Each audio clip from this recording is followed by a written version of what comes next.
Так,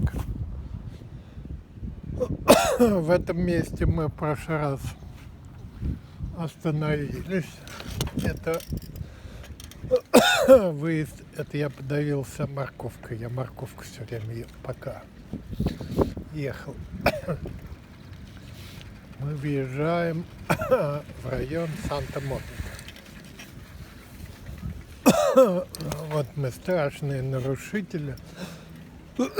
Мы въехали на дорожку, которая закрыта, но она не сильно закрыта.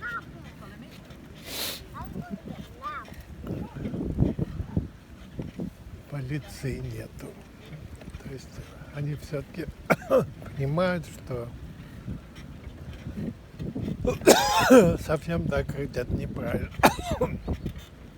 Вот народ здесь. Ой, морковкой подавился. Это не ковид. Ковидом я,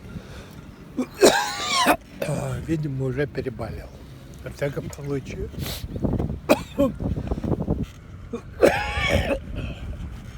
Мой сосед по квартире настоящим ковидом болел. Что такое?